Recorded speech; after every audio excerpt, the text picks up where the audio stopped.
we can start.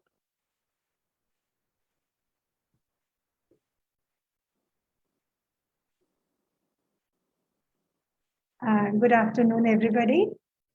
I'm Dr. Kirti Suda. Welcome to Facebook live session from Dr. Makkar's Diabetes and Obesity Center. So in continuation to last session of healthy living, we'll be discussing about exercise today. As correctly said, your body is your most priceless possession. Take care of it.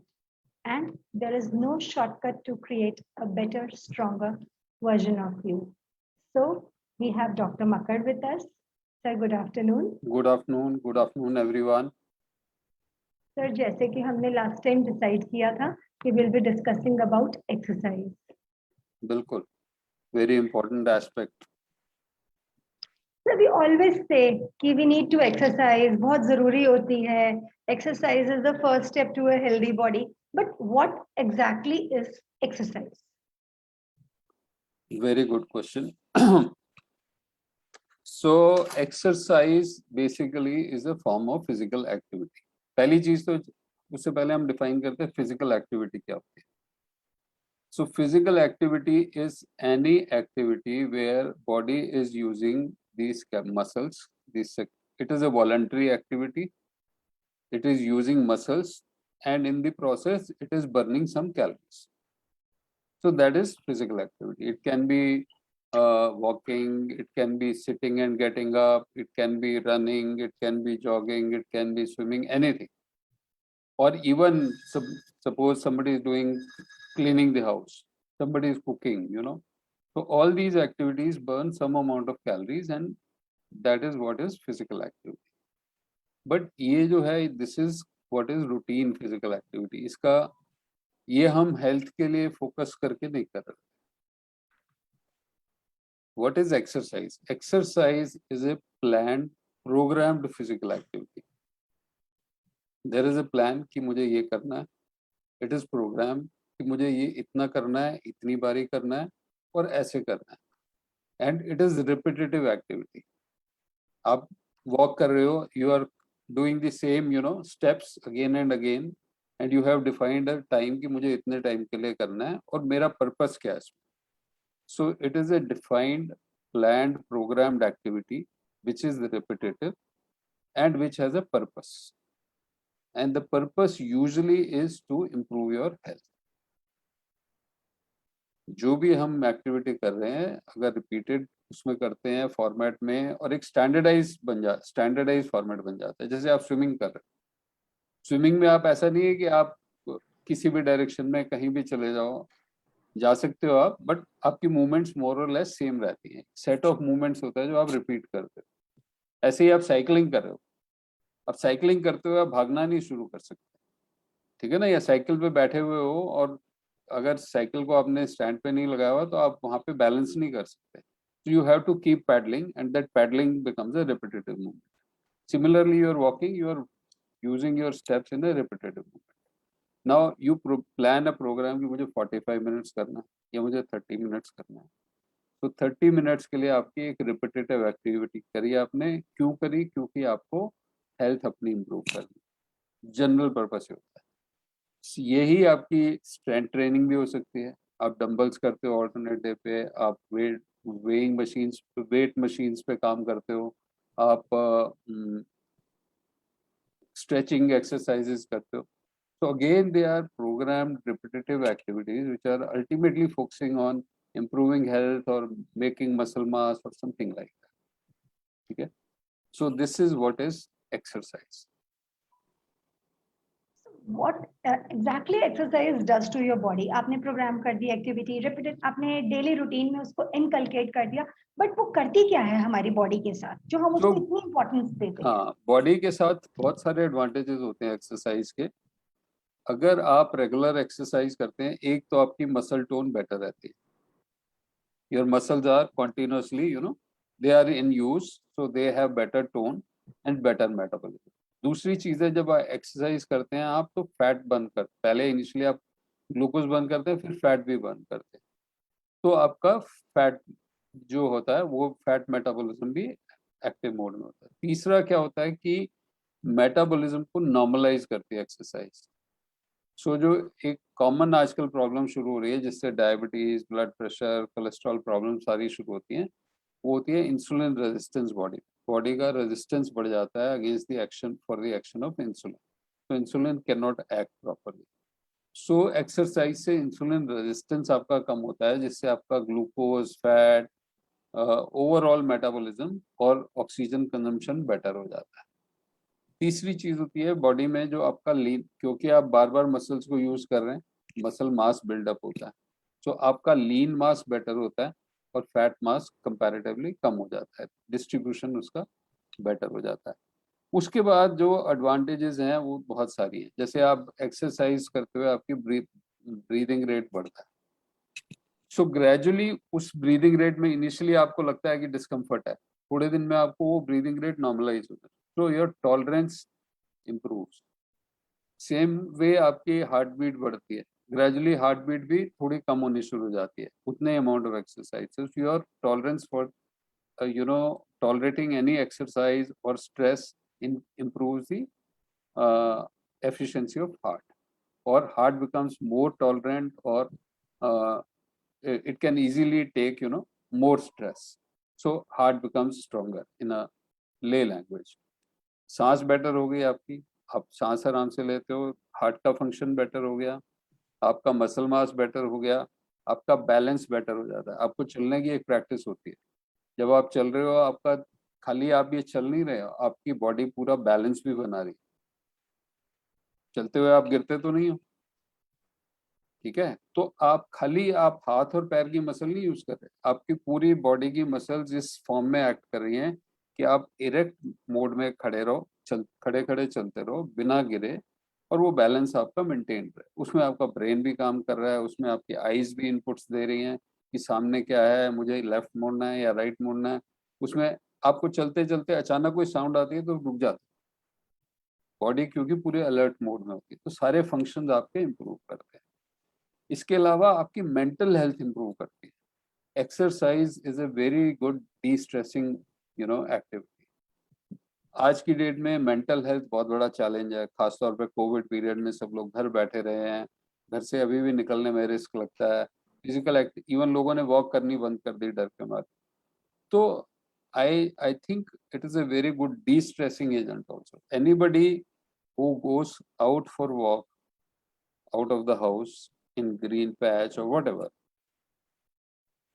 definitely उसका anti depressant effect, anti और reducing the stress, anti stress effect definitely आपको मिलता है। Heart beat, heart की भी tolerance better होती है। So overall सारे ही बॉडी के फंक्शन आपके बेटर होते हैं। दूसरी चीज, रेगुलर एक्सरसाइज से आपका overall risk for cancer also comes down and death rate also comes down.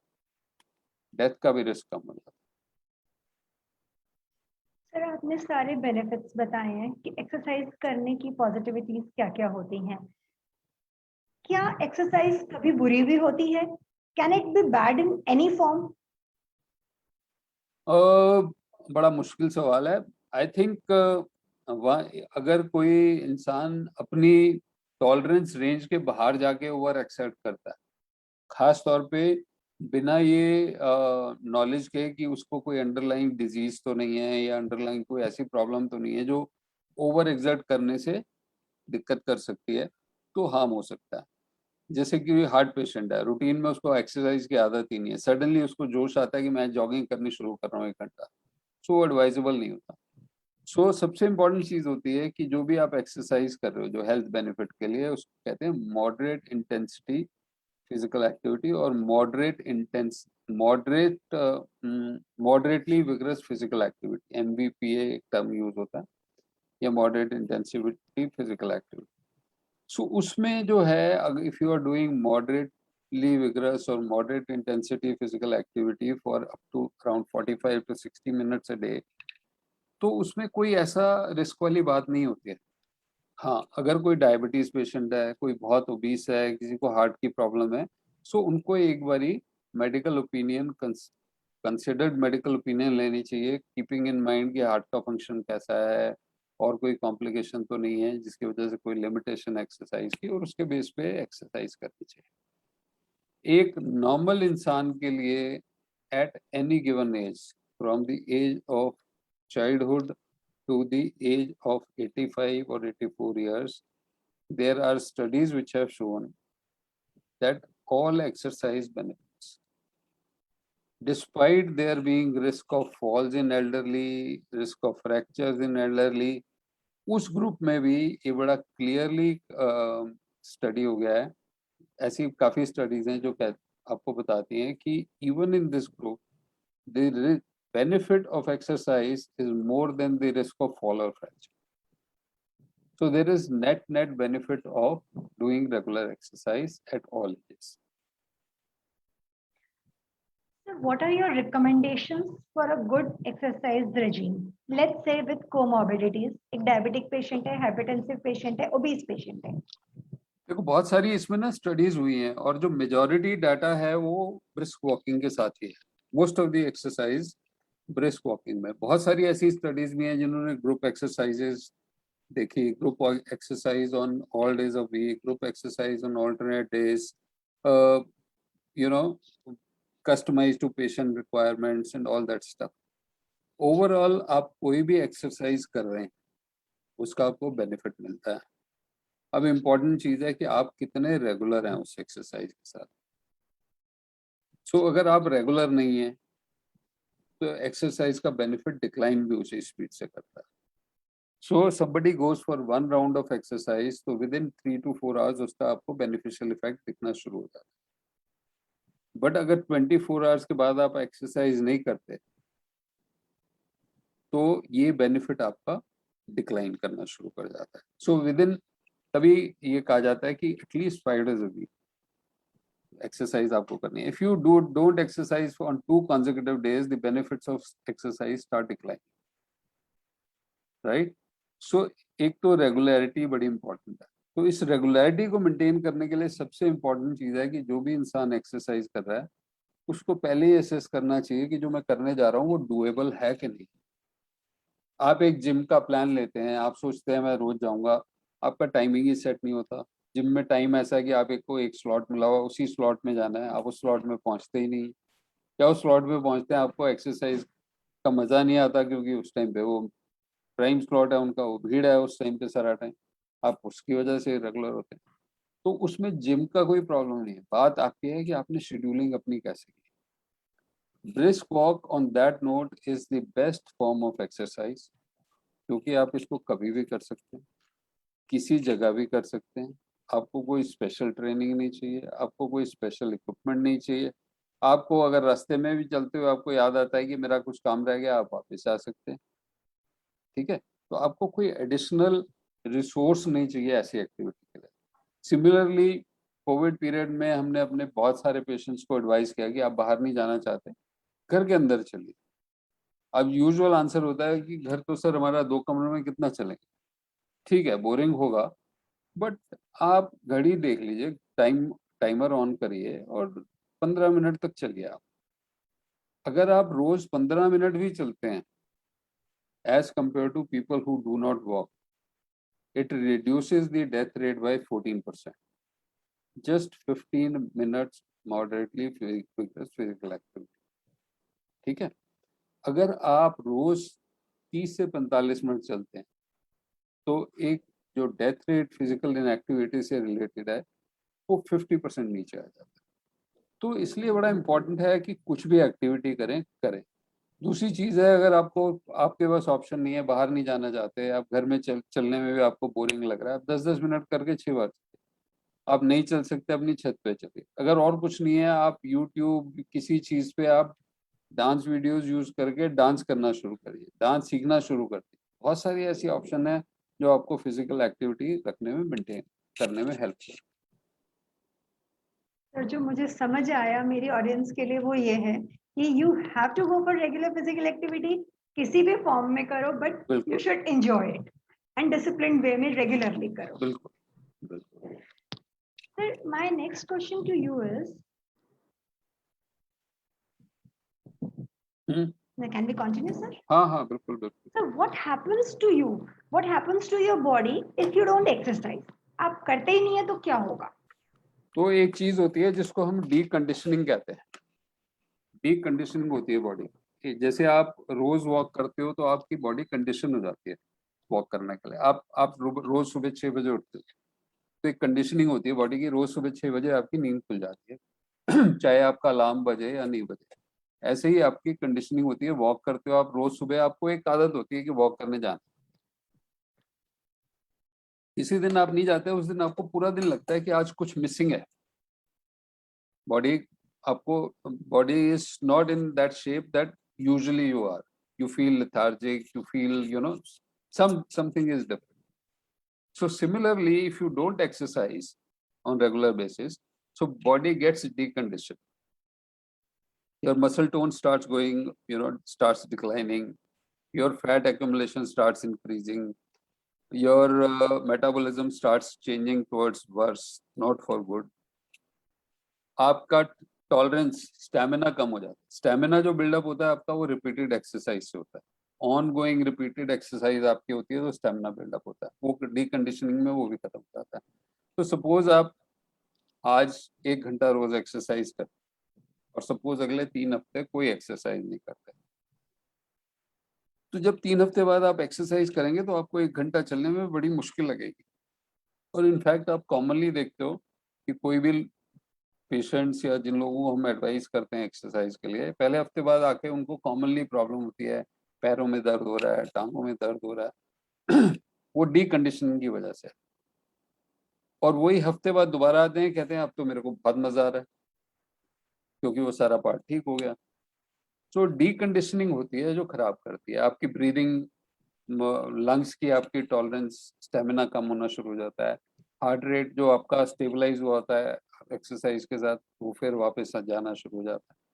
So all the factors start moving towards negative direction, and then you have to restart from zero, क्योंकि अब आप deconditioned body से start करके you have to condition it again. What are your recommendations for a exercise regime for a patient who has severe neuropathy, peripheral neuropathy? So peripheral neuropathy में हमें थोड़ा ज्यादा ध्यान रखना पड़ता है, क्योंकि पैरों में एक तो सेंसेशन नहीं होती है न्यूरोपैथी में। तो सेंसेशन नहीं होने की वजह से पेन फैक्टर आपका कॉम्प्रोमाइज है। पेन जो है बेसिकली बॉडी का एक बहुत इंपॉर्टेंट प्रोटेक्टिव फिनोमेना है। अगर आपको कोई भी चीज जो आपको हर्ट करती है, आप अगर पेन सेंसेशन है तो आप इमीडिएटली वहां से हट जाते हो, या हाथ हटा लेते हो या पैर हटा लेते हो, जो भी depending on the situation. Suppose आप ऐसे आपने हाथ साइड पे रखा और किसी गलत चीज पे लगा तो आप एकदम झटके से आप ऊपर कर लेते, तो that pain is a protective phenomena. Same आपने पैर रखते हो, आप कहीं गलत जगह पे पैर पड़ता है, इमीडिएटली आप चेंज कर लेते हो या बैलेंस कर लेते हो, आप गिरने लगते हो फिर बैलेंस कर लेते हो। तो ये सब नर्व्स आपकी डैमेज हो चुकी हैं। अब पैर जो है आपका, feet are more prone to injury, more prone to burns, more prone to shoe bites, more prone to getting hurt by external objects. तो वो एक मेजर इशू होता है। तो in these people we have to tell them, we have to teach them how to take care of their feet, पहली चीज। दूसरी चीज, they have to wear proper footwear when they are going for exercise. Third, they should be wearing proper cotton socks and footwear, and make sure that वो footwear की वजह से उनको कोई ट्रॉमा नहीं होने वाला। ठीक है।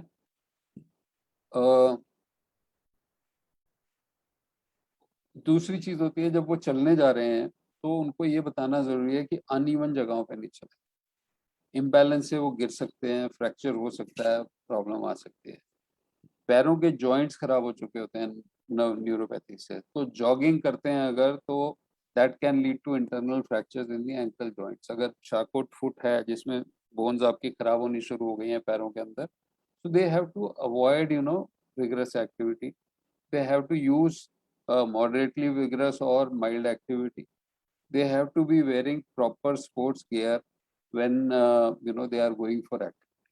तो ये सब चीजें प्रिकॉशन दिमाग में रखना बड़ा जरूरी है डायबिटिक न्यूरोपैथी वाले पेशेंट्स का। स्ट्रेंथ ट्रेनिंग के लिए क्या रिकमेंडेशंस हैं? diabetic So patients? strength training is again very important part of exercise, और अभी तो काफी इस पे डाटा आ रहा है, क्योंकि होता क्या है कि अब हमारे जो एज लेवल हैं वो बढ़ते जा रहे हैं। जो एवरेज एज है कंट्री में वो धीरे धीरे बढ़ रही है।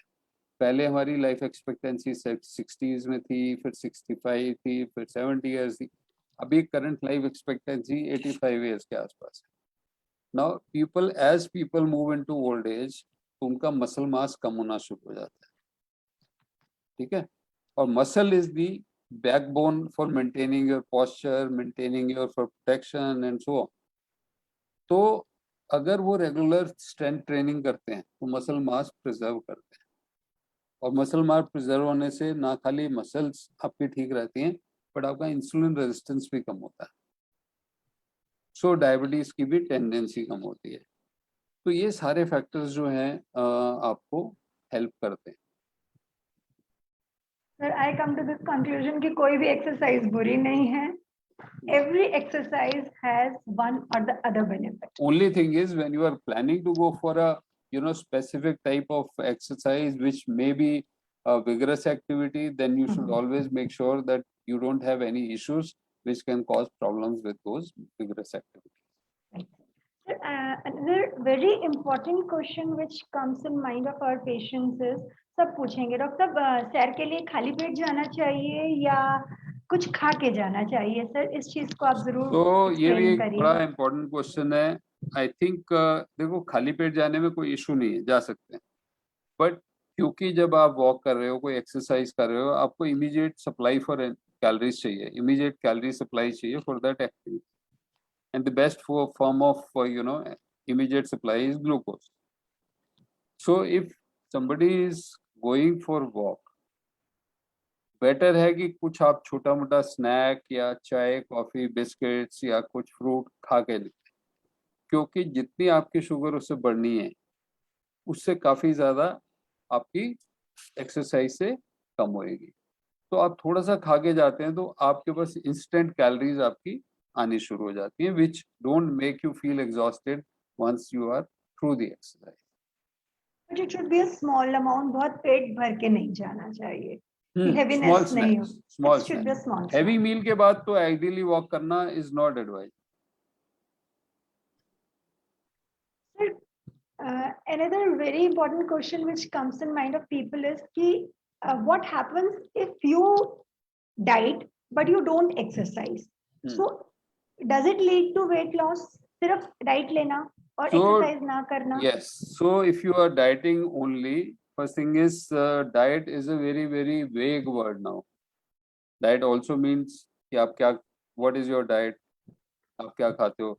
Diet also means that you are not eating anything, or you are, you have cut down your eating. So are you on diet? So that is diet. Third, आपका dietary factors भी सब diet में आते हैं. So basically, if you are working on weight loss, you are skipping your meals, or if you are cutting down your meals, certainly you will lose calories, right? And जो आप calorie loss कर रहे हैं, जो भी कर रहे हैं,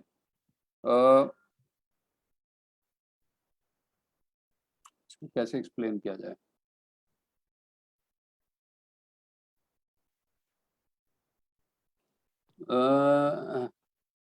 चलो इसको अभी ड्यू कोर्स में फिर से करते हैं। नेक्स्ट क्वेश्चन पे आते हैं। How effective is exercise for weight loss? सो खाली अगर हम डाइट से वेट लॉस करने की कोशिश कर रहे हैं तो थोड़ा सा हम कैलोरीज डेफिसिट में जाके थोड़ा सा वेट लूज करते हैं, बट उसके बाद हमारी बॉडी जो है उस पर डिफेंस हमारी एक्टिव होनी शुरू हो जाती है। सो आप कम कैलोरीज के साथ भी आप वेट लूज नहीं करते, सस्टेन करना शुरू कर देते हैं। दूसरी चीज होती है, जब आप एक्सरसाइज नहीं कर रहे हो वेट लॉस करते हुए, तो आपका मसल मास भी लूज करते हो, बिकॉज बॉडी में से टोटल आपका लॉस हो रहा है कैलोरीज में। वो लॉस आपका फैट से भी होगा और मसल से भी होगा। बट जब आप एक्सरसाइज कर रहे हो तो आप मसल प्रिजर्व करते हो, मसल मास प्रिजर्व करते हो, मसल टोन प्रिजर्व करते हो, फैट लॉस आपका ज्यादा होता है। तो that is good for metabolism and good for health. Now important thing is कि एक्सरसाइज के साथ अगर आप कर रहे हो तो एक आपका वेट लॉस एक्सरसाइज से नहीं हो रहा, बट आपका जो डिफेंस एक्टिवेशन है उसको आप कहीं ना कहीं इनिबिट करते हो, तो आपका वेट लॉस थोड़ा बेटर होता है। दूसरी चीज है, जब आप डाइट अपनी बंद करते हो, डाइटिंग बंद करते हो, नॉट डाइट, तो उस स्टेज पे एक्सरसाइज, आपको जो वेट लॉस आपने अचीव किया है उसको सस्टेन करने में एक्सरसाइज का रोल होता है। अगर आप रेगुलर एक्सरसाइज मेंटेन कर रहे हो तो एक सेट पॉइंट पे आप बैलेंस कर रहे हो जो एनर्जी कंजम्पशन है और एनर्जी एक्सपेंडिचर है उसको। अगर आप एक्सरसाइज नहीं कर रहे हो तो मसल मास आपका कम होना शुरू होगा, आपकी एनर्जी कंजम्पशन कम होती जाएगी, आपका फैट मास बढ़ता जाएगा। सो दोनों को इंक्लूड करना वेट लॉस प्रोग्राम के अंदर बहुत जरूरी है। डाइट का रोल डेफिनेटली वेट लूज करने में ज्यादा है, because you cut down the calories. Exercise में अगर आप 1 घंटा एक्सरसाइज करते हो तो आप हार्डली 300 कैलोरीज बर्न करते हो। With moderately vigorous physical activity like brisk walking, cycling और swimming, you burn only 300-350 calories per hour. जबकि आप डाइट में डेफिसिट देते हो 500-600 कैलोरीज का। तो diet is more important component for weight loss. Exercise जो है वो वेट सस्टेन करने के लिए ज्यादा इम्पोर्टेंट। सर आप हमेशा अब पेशेंट्स को दोनों क्वेश्चंस का आंसर आ गया इसमें। Yes exactly. And sir you always tell patients कि सिस्टम बड़ा स्मार्ट है बॉडी का, अगर आप थोड़ा थोड़ा देते रहोगे तो पेशेंट की बॉडी उसको भी यूज टू हो जाती है, हाँ नहीं तो बिल्कुल। क्या कैक्सिकी हो जाएगा पेशेंट भूखा रह रहे के। कभी आपने देखा कि कोई जो हंगर स्ट्राइक पे बैठे है वो 0 वेट पे चले गए? क्योंकि आपकी बॉडी डिफेंस इतनी स्ट्रांग हो जाती है कि आप बिना कैलोरी कंजम्पशन बड़ी लो कर देते हो, आप बहुत लो कैलोरीज में सर्वाइव करना शुरू कर देते हो। और उसके बाद जब एक्सेस कैलोरीज मिलनी शुरू होती हैं तो बॉडी आपकी ऑलरेडी प्रोग्राम हो चुकी है to survive on low calories, तो वो एक्सेस कैलोरीज आपकी स्टोर होती हैं। इसीलिए आप देखोगे कि बहुत सारे लोग जो इनिशियली लूज करते हैं और बाद में लाइफस्टाइल फॉलो नहीं करते तो उनका रीगेन पहले से ज्यादा होता है। Any other point you would like to deliver to the patient, to the audience, जो मैंने मिस करा हो डायबिटिक पेशेंट्स के लिए, वेट लॉस पेशेंट्स के लिए, for excess in reference to exercise? I think for everybody, for every single person, irrespective of whether person is healthy, fit or unhealthy, having limitations, disease, obesity, जो भी है, exercise as a routine is very important. दूसरी important चीज है, हम जो focus, हम हमेशा एक्सरसाइज एक्सरसाइज की बात करते हैं, हम ये भूल जाते हैं कि लोग ना 1 घंटा तो एक्सरसाइज करते हैं सुबह या 45 मिनट्स, उसके बाद पूरा दिन क्या करते हैं? पूरा दिन वो या लेटे हुए हैं या बैठे हुए हैं। सो आप फोकस तो हम 45 मिनट्स पे कर रहे हैं, लेकिन जो फिजिकल इनएक्टिविटी है पूरे दिन की उसको हम ध्यान ही नहीं दे रहे। सो it is not just exercise which is important, it is reducing the physical inactivity which is more important.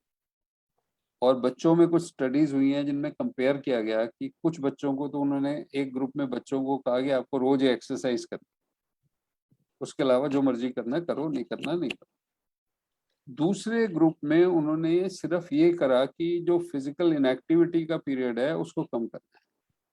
तो बच्चों को हर थोड़ी देर में उठ जाना है, कॉन्टिन्यूसली टीवी नहीं देखना इतनी देर, कॉन्टिन्यूसली लेटे नहीं रहना, कॉन्टिन्यूसली बैठ, तो फिजिकल इनएक्टिविटी कम करी।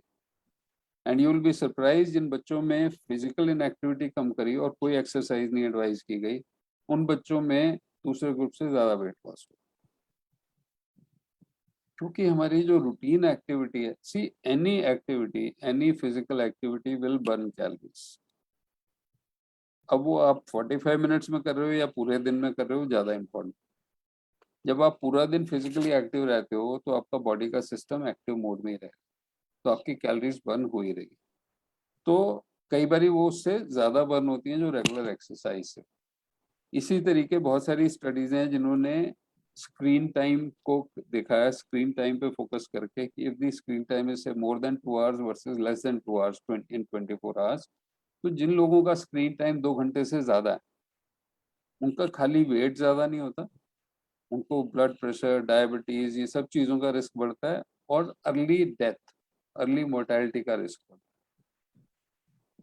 So exercise is must or important for every single individual to live a normal, healthy life, irrespective of कि आपको डिजीज है या आपको डिजीज नहीं है, आप नॉर्मल हो या आप मतलब फिजिकली नॉर्मल हो या फिजिकली कॉम्प्रोमाइज्ड हो.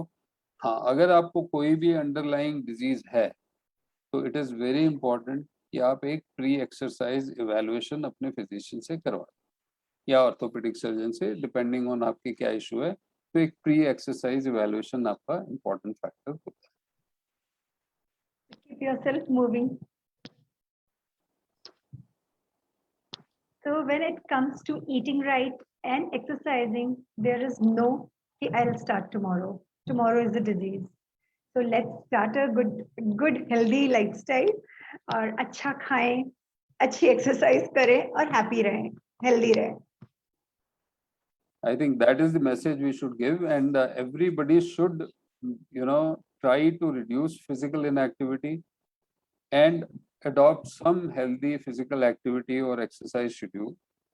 दूसरी इंपॉर्टेंट चीज है एक्सरसाइज शेड्यूल आपका, जैसे मैंने शुरू में भी कहा, सिंपल होना चाहिए, प्रैक्टिकल होना चाहिए, डूएबल होना चाहिए ऑन रेगुलर बेसिस. उसके लिए आपको कोई स्पेशल ट्रेनिंग नहीं चाहिए, स्पेशल कोई स्पेस नहीं चाहिए, स्पेशल प्लेस नहीं चाहिए, कोई स्पेसिफिक टाइम नहीं होना चाहिए, सो दैट आप कभी भी अपनी रूटीन एक्सरसाइज परफॉर्म कर सकें. Actually, sir, exercise या eating healthy, it should be inculcated in your life. It should not be just कि एक ट्रेंड है या एक चलो हो सब कर रहे हैं तो मैं भी करूं. इस चीज से हमें खुद को बाहर निकाल के उसको हमें अपनी लाइफ में ही रूटीन में इन्वॉल्व कर लेनी चाहिए. हमारा टाइटल यही चल रहा है, healthy living. We are not focusing on anything else. We have to improve the quality of life. So it should be with the discipline, regular, inculcated in your life. Yes. Any take-home message from your side? No, I think I have already said that. Right, sir. Shall we close the session for today? Yes. Thank you. Thank you, everyone. Thank you, everyone. And hope to see you next week with some new discussion on a new topic. Thank you. Thank you.